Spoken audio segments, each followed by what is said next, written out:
앞에 담대히 나아가자, 이런 말씀의 제목입니다. 지난 금요일 1월 30일이 저희 부부 결혼 기념일이었습니다. 29번째 맞는 결혼 기념일이었습니다.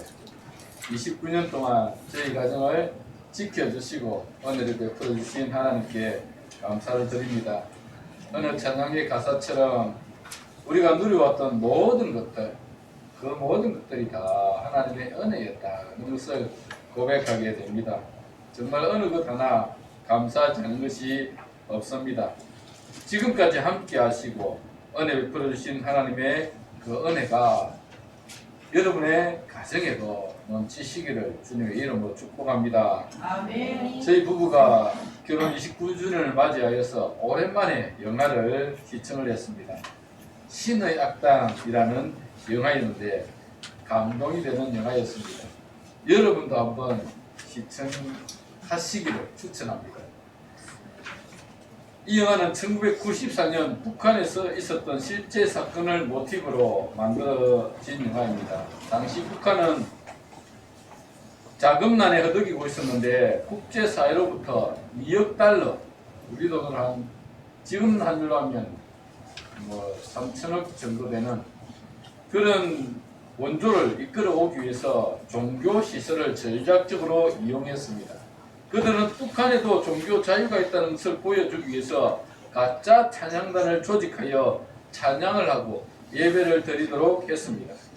북한의 대표적인 선전용 교회가 동수교회와 칠곡교회가 있는데 이 칠곡교회에서 국제사회의 기빈들을 모시고 찬양과 예배를 드리도록 준비를 했는데 그때 있었던 내용을 탈북민들의 증언을 토대로 해서 만든 영화가 신의 악단이라는 영화입니다. 그 영화에 보면 참 아이러니하게도 어제까지 기독교인을 박해했던 보위부 간부들이 오늘부터는 진짜 찬양을 연습하면서 그 찬양 가운데서 말씀 가운데서 주님과 점점 가까워지고 믿음을 회복해가는 그런 모습들을 기록한 영화가 이 신의 악단이라는 영화입니다. 실제 사건을 토대로 만든 영화지만 영화를 더 재미있게 만들기 위해서 허구적인 요소들도 많이 들어 있습니다. 그러나 이 영화를 보면서 제가 느꼈던 것들 몇 가지가 있는데 여러분에게 한번 말씀을 드리고자 합니다. 그 첫 번째가 뭐냐면 하나님은 종교의 자유를 억압하고 있는 북한 땅에도 잠시나마 종교의 자유를 허락하셨다라는 것입니다. 비록 국제사회의 기빈들에게 종교의 자유가 있다는 것을 보여주기 위해서 쇼로 만든 것이었지만 그런데 그렇게 만들어 놓은 그 예배 단원들 그들은 마음껏 하나님을 찬양할 수 있었고 성경도 읽을 수 있었고 기도도 할 수 있었습니다. 잠깐의 시간이었지만 북한에도 종교의 자유를 누릴 수 있었던 시간이 있었다는 것입니다. 실로 놀라운 일입니다. 여러분 잘 아시는 대로 북한은 종교를 인정하지 않습니다. 북한 자체가 그 사회주의 자체가 종교인데 하나님을 인정하지 않습니다. 그래서 하나님을 믿고 성경을 들고 있으면 바로 처벌을 받습니다. 아우지탄강으로 끌려갑니다. 그렇지만 잠시나마 이렇게 공개적으로 하나님을 찬양하고 기도하고 성경을 볼 수 있었던 자유가 있었다는 것. 그것이 이 영화의 첫 번째 핵심 포인트였던 것 같습니다. 둘째는 찬양과 예배가 기독교를 박해하던 보위부 간부들의 마음까지 변화시켰다는 것입니다. 보위부 간부들은 예수 믿는 사람들 잡아다가 고문하고 그리고 그들을 아우지 탄광으로 끌고 가고 심지어 죽이기까지 했던 그런 사람들이었는데 그런 사람들이 찬양을 하면서 말씀을 읽으면서 기도를 하면서 그들이 변화되었다는 것입니다.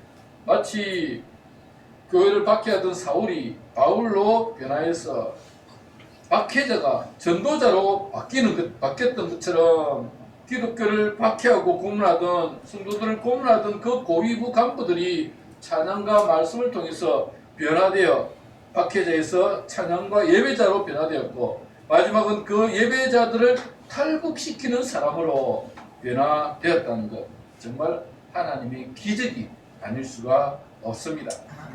세 번째는 북한의 보위부 간부가 탈북자를 돕다가 자신이 고문을 당하고 사형장으로 끌려가는 그 장면을 통해서 저는 예수님의 모습을 보았습니다.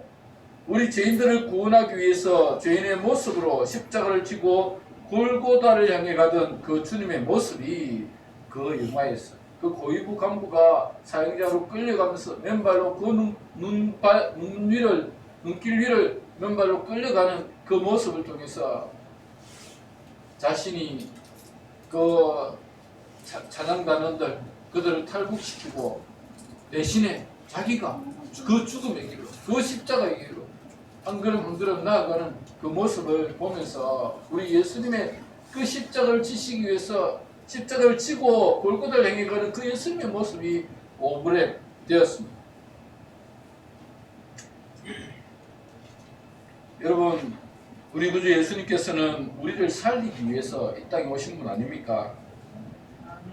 우리를 살리기 위해서 그 예수님께서 죽음의 길로, 십자가의 길로 그 십자가를 메고 골고다를 향해서 한 걸음 한 걸음 나아가셨습니다. 마치 이사야 선지자가 말씀하고 있는 것처럼 사형장으로 도수장으로 끌려가는 그 어린 양이 잠잠하고 아무 말도 하지 않고 끌려가는 그 어린 양의 모습들, 이사야 선지자가 말씀하고 있는 그 어린 양의 모습이 예수님의 모습이었고, 지금 고위부 간부였던 그 사람이 그렇게 끌려가면서 탈북시켰던 그 찬양 단원들을 위해서 자신이 대신에 죽음의 길로 가고 있었습니다. 우리 구주 예수님께서는 그렇게 우리 대신에, 우리가 죽어야 마땅한데, 우리가 사형당해야 마땅한데 우리 대신에 우리 주님께서 사형을 당하시고 십자가에 달려 돌아가셨습니다.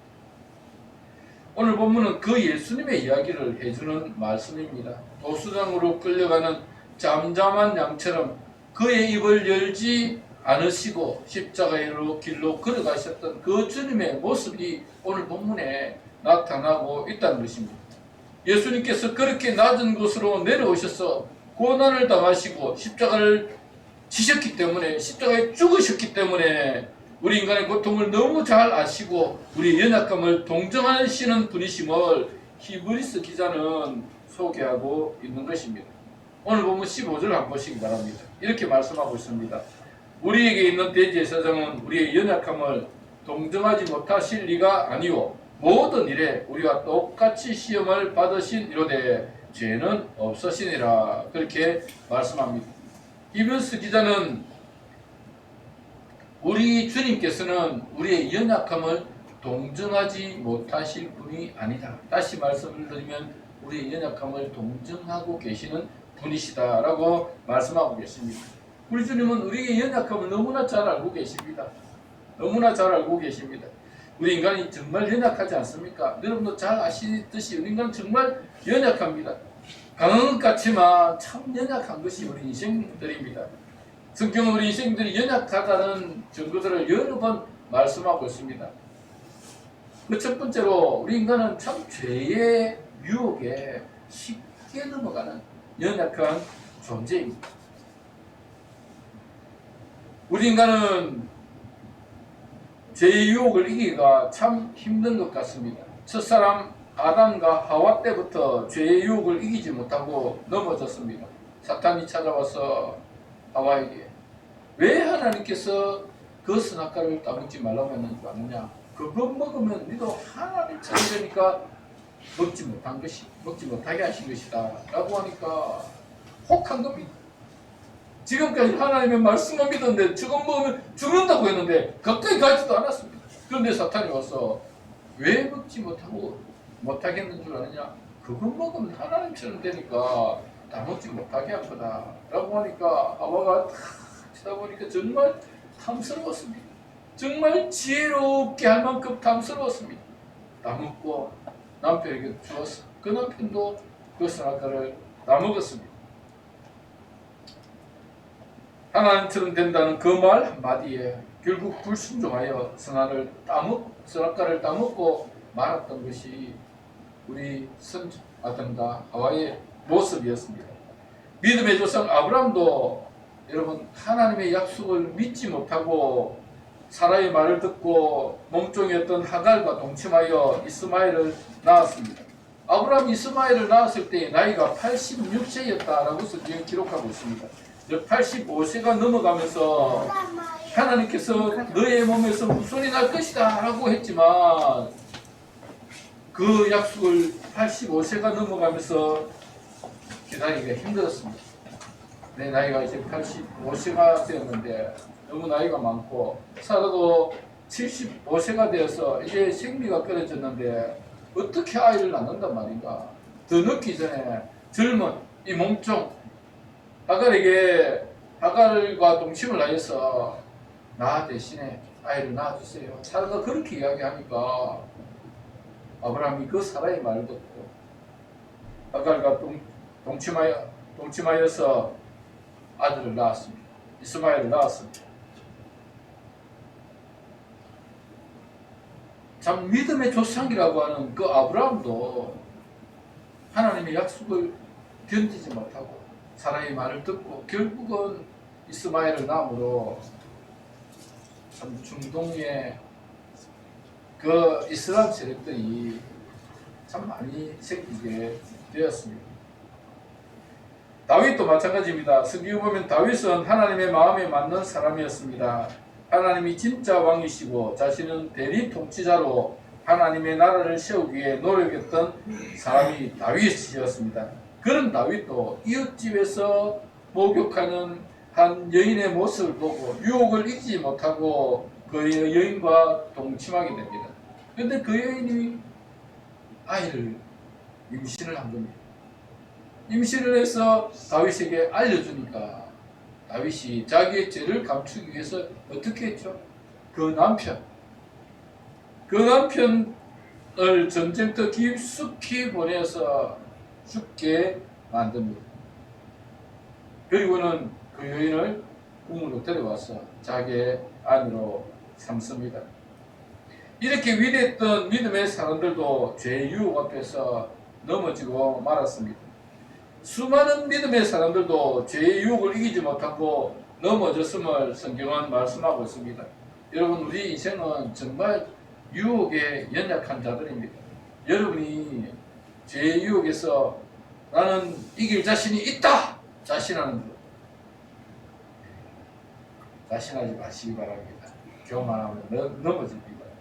옛날에 어떤 목사님이 내가 유흥가에 갔어도 나는 절대로 유혹에 넘어가지 않고 그 유흥가에 있는 몸을 파는 사람들을 내가 전도해서 예수 믿게 하겠다 했는데 되겠습니까?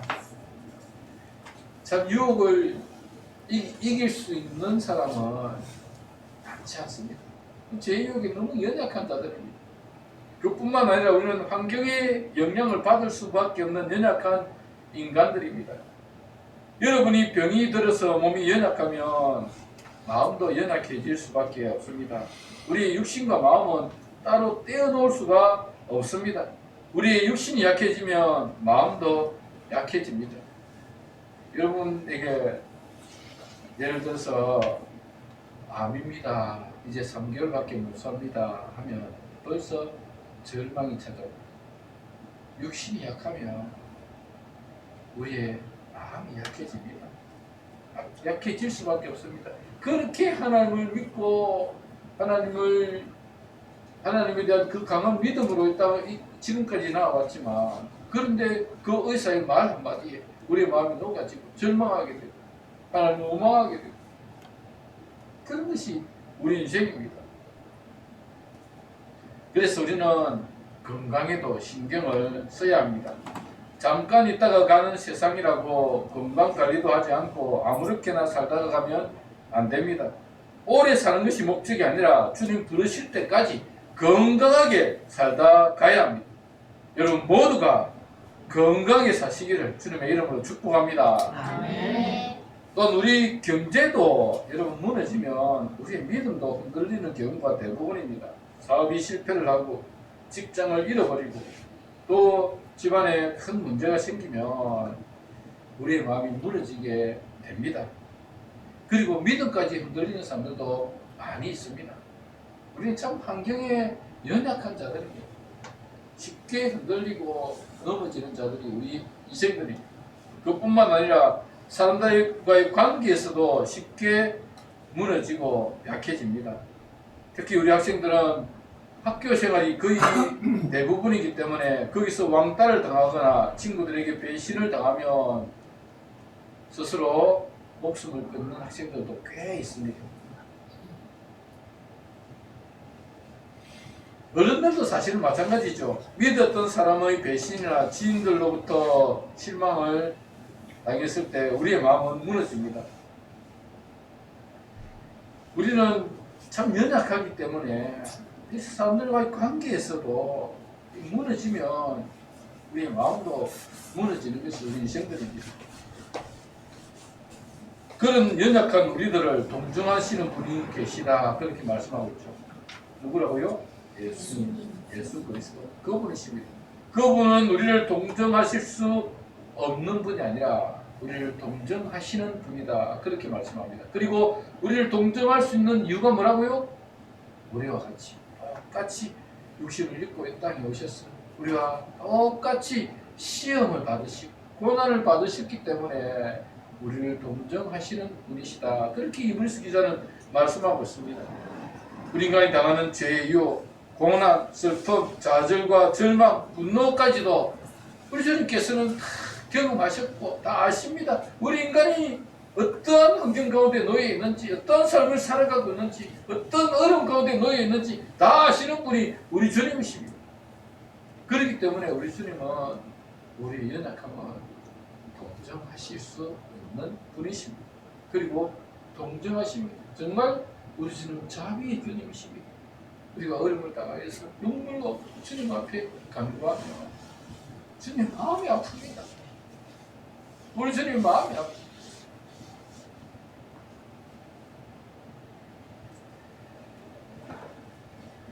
우리 주님은 이렇게 우리의 연약함을 아시는 분이시기 때문에 히브리서 기자는 예수님을 대제사장에 비유하고 있습니다. 오늘 본문 14절을 보시기 바랍니다. 이렇게 기록되어 있습니다. 그러므로 우리에게 큰 대제사장이 계시니 성천하시는 이 곧 하나님의 아들 예수시라. 우리가 믿는 도리를 굳게 잡을지어다, 그렇게 말씀하고 있습니다. 예수님은 우리의 큰 대제사장이시라고 말씀합니다. 우리가 주님의 은혜를 받기 위해서는 큰 대제사장인 예수님을 굳게 잡아야 합니다. 여러분, 대제사장이 하는 일이 무엇인지 알고 계시죠? 대제사장은 모든 백성들을 대속하기 위해서 1년에 한 번 지성소 안으로 들어갑니다. 지성소 안에는 여러분 아무나 못 들어갑니다. 대제사장만이 오직 들어갈 수 있는데 1년에 한 번 들어가는데 양이나 소를 잡아서 제사를 드린 후에 그 피를 들고 지성소로 들어갑니다. 그리고 그 지성소에 그 피를 뿌립니다. 하나님의 백성들이 지은 죄를 속량하기 위해서 양과 소의 피를 들고 지성소로 들어가서 속죄 제사를 드림으로 백성들의 죄를 속하는 사람이 대제사장이십니다. 만일 대제사장이 속죄 제사를 드리지 않으면 백성들은 죄에 빠져 살다가 멸망하고 말 것입니다. 대제사장이 양과 소를 잡을 때 백성들의 그 죄를 이 양과 소에게 전가를 시킵니다. 이들의 죄가, 이들이 지은 모든 죄가 이 양과 소에게 전가되어서 이 양과 소가 이들의 죄를 대신 지고 죽기 때문에 죽음으로 이들의 죄를 사한다는 그 정표를 가지고 양의 피를 들고 소의 피를 들고 대제사장이 지성소로 가서 속죄 제사를 그 피를 뿌림으로 그 백성들의 죄를 사하는 그 일들을 하는 분이 대제사장입니다. 우리 구주 예수님은 우리의 죄를 대속하기 위해서 오신 큰 대제사장입니다. 대제사장이신 예수 그리스도 앞에 나와 우리의 죄를 고백하고 용서를 구할 때 우리의 연약함을 아시는 주님은 우리를 죄와 저주에서 구원하여 주십니다. 우리 주님께서는 우리를 구원하기 위해서, 이 죄에서 해방시켜주기 위해서 오신 분이십니다. 그래서 그 주님이 흘린 피로 말미암아 죄 용서함을 받으며 우리는 마지막 심판을 받지 않게 됩니다. 오늘 보면 14절에 보면 그러므로라고 시작을 하고 있죠. 이 그러므로라고 하는 접속사는 앞의 내용에 대한 이유, 그 이유나 또 그 근거를 말할 때 사용하는 접속사입니다. 주님의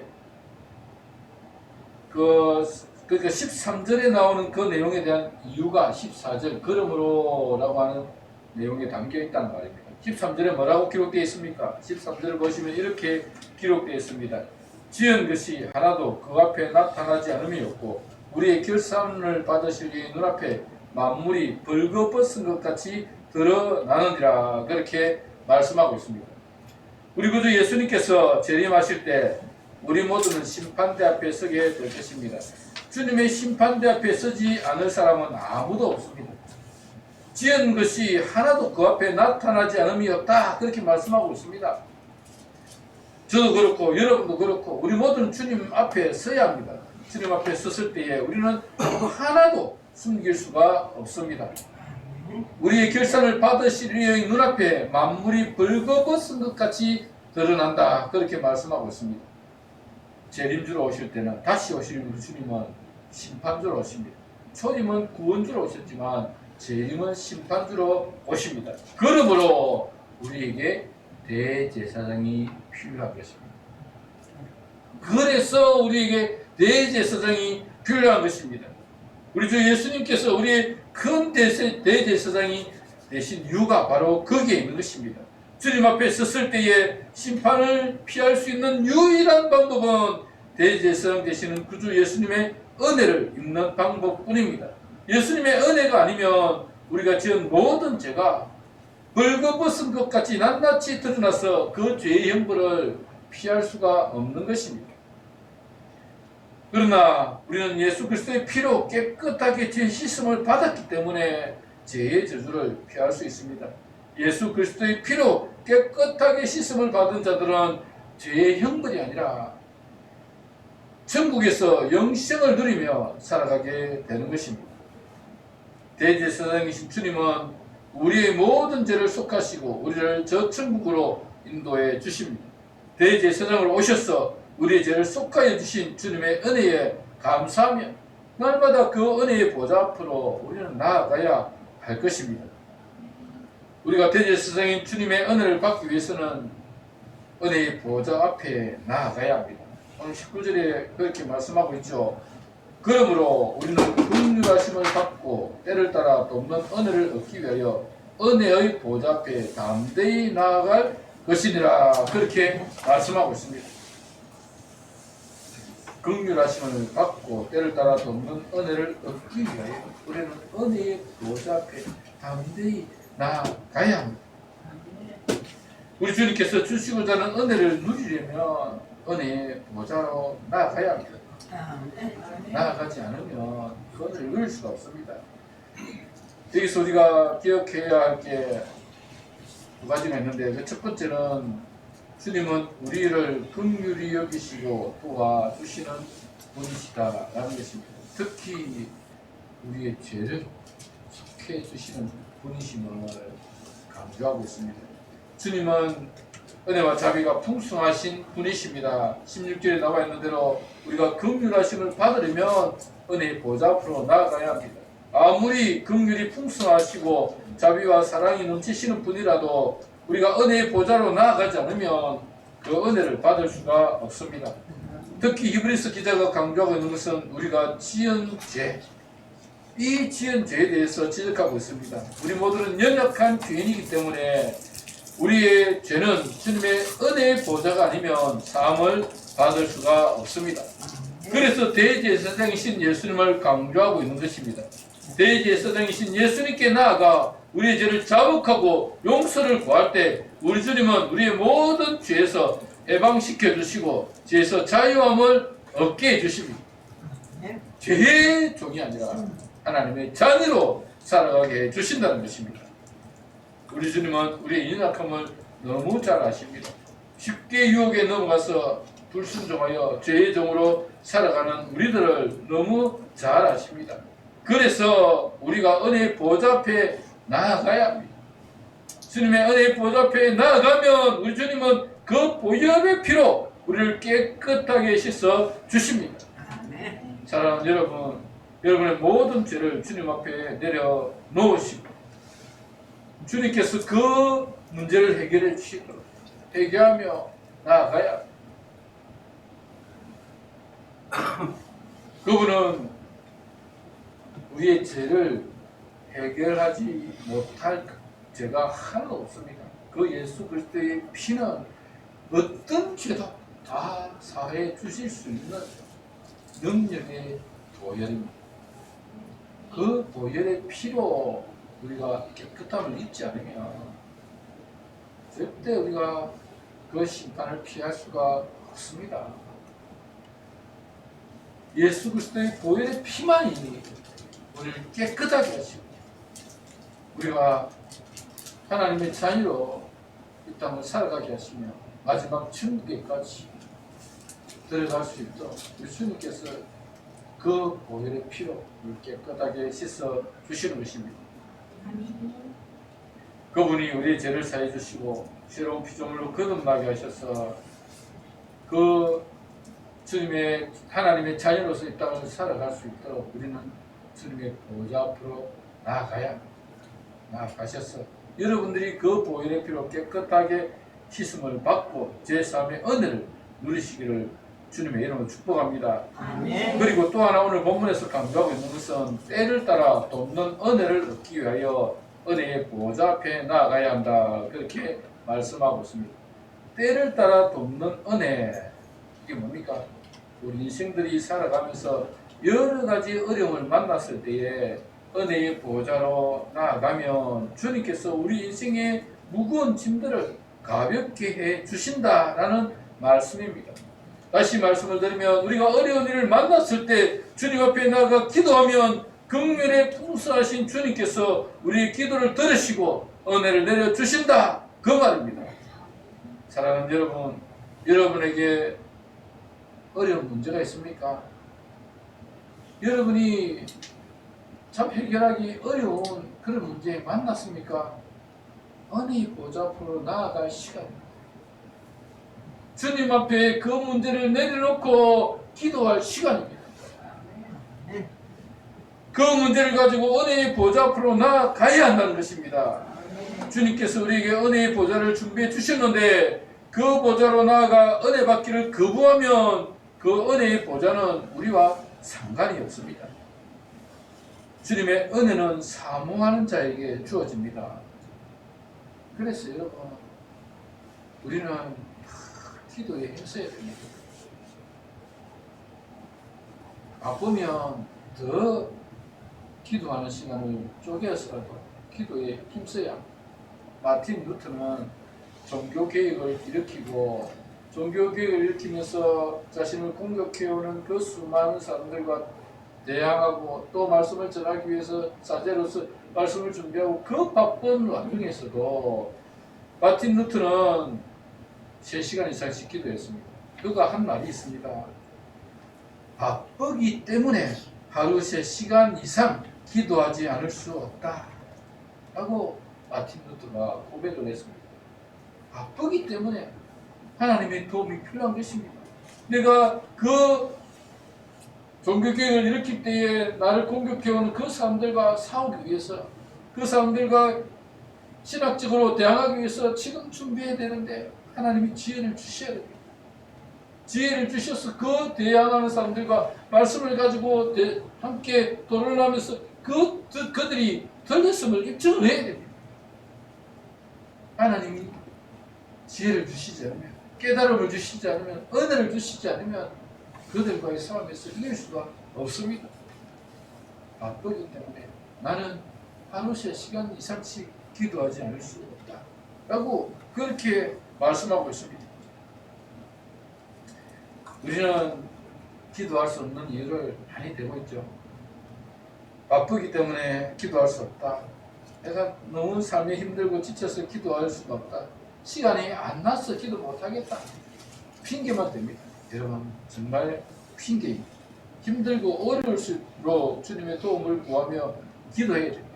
우리가 기도하지 않는 이유는 기도를 우선순위에 두지 않기 때문에 그렇습니다. 다른 거 다 하고 남는 시간에 기도하려고 하니까 기도할 시간이 없는 겁니다.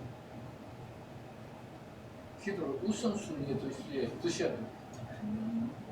기도 먼저 하고 그리고 나머지 시간들 가지고 우리가 시간을 쪼개서 해야지. 다른 거 다 해놓고 하다 보니까 이제 지치고 또 하다 보니까 시간이 안 나고 그래서 기도할 시간이 없다. 핑계됩니다. 아닙니다, 여러분. 우리가 은혜의 보좌 앞으로 나아가지 않으면 은혜 받을 수 없습니다. 은혜 보좌 앞으로 나아가야 은혜를 받을 수 있는 것입니다. 주님 앞에 나아가 기도할 때에 긍휼이 풍성하신 주님께서 우리의 연약함을 아시는 주님께서 우리의 문제를 해결해 주시는 겁니다. 사랑하는 여러분들이 주님이 준비해 두신 은혜의 보좌를 또 나아갈 때에 주님께서 예비해 놓으신 그 은혜를 받을 수가 있습니다. 누릴 수가 있습니다. 은혜의 보좌 앞으로 나아가시기 바랍니다. 은혜의 보좌 앞으로 나아가셔야 하나님의 은혜를 입을 수 있는 것입니다. 여러분의 가정에 있는 어려운 일들, 힘든 일들 주님께 내놓고 기도해 보십시오. 기도하면 주님의 은혜가 반드시 임합니다.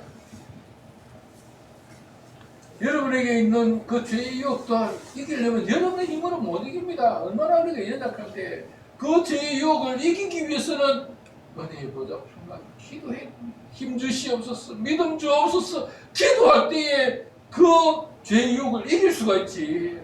기도하지 않는데 어떻게 여러분의 힘으로 그걸 이길 수 있단 말입니까? 그건 너무 연약합니다. 그 죄의 유혹이 얼마나 강력한지 몰라요. 은혜의 보좌 앞으로 나가 기도할 때에 힘을 주시고 믿음을 주시고 이기게 해 주시는 것입니다.